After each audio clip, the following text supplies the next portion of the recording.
একুশের সমাবেশে ভিড় তৃণমূল নেতা কর্মীদের। তৃণমূল নেত্রীর বার্তা শুনতে দূর দূরান্ত থেকে ধর্মতলায় এসেছিলেন নেতা কর্মীরা। এদিকে ধর্মতলার সভায় না গিয়ে বাড়িতে জুয়ার আসর বসালেন তৃণমূল নেতা। অভিযোগ ঘিরে শোরগোল। বহরমপুরে গ্রেফতার তৃণমূলের অঞ্চল সভাপতি ধৃত বলাই দত্ত, বহরমপুর পঞ্চায়েত সমিতির সভাপতি। বানজেটিয়া এলাকায় নিজের বাড়িতে জুয়ার আসর বসানোর অভিযোগ দীর্ঘদিন ধরেই বাড়িতে জুয়ার আসর বসান ওই তৃণমূল নেতা। পুলিশের অভিযানে গ্রেফতার তৃণমূল নেতা সহ ৮, উদ্ধার ২ লক্ষ টাকা।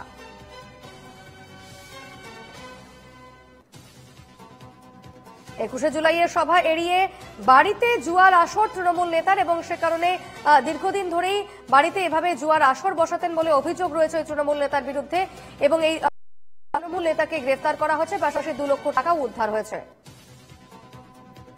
কথা বলে নেব। এই মুহূর্তে আমাদের সঙ্গে টেলিফোনে রয়েছেন প্রতিনিধি বিনয় রায়। বিনয়, তৃণমূল নেতা সহ ৮ জনকে গ্রেফতার করা হয়েছে জানা যাচ্ছে। অভিযোগ উঠেছে যে তার বাড়িতে জুয়ার আসর বসাতেন এই তৃণমূল নেতা।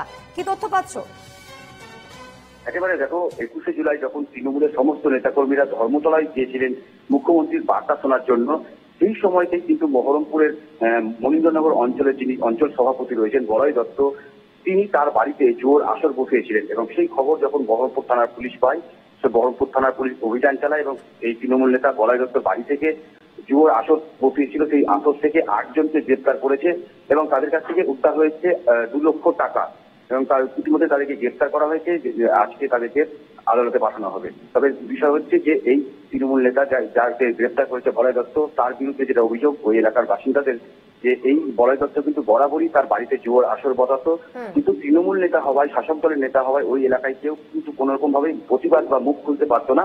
তবে গতকালকে যে পুলিশি অভিযান, তাতে যে গ্রেপ্তার, তাতে কিন্তু ওই এলাকার সাধারণ মানুষরাও এই পুলিশি অভিযানে খুশি। তৃণমূল নেতার এই স্বরূপ প্রকাশ পাওয়ার পর, তার গ্রেফতারির পর স্থানীয় তৃণমূল নেতৃত্বের কি প্রতিক্রিয়া?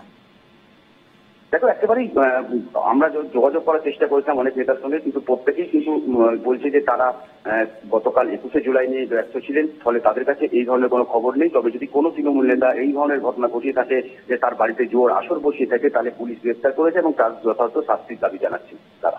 বেশ, নজর রেখে দিকে ধন্যবাদ বিনয়।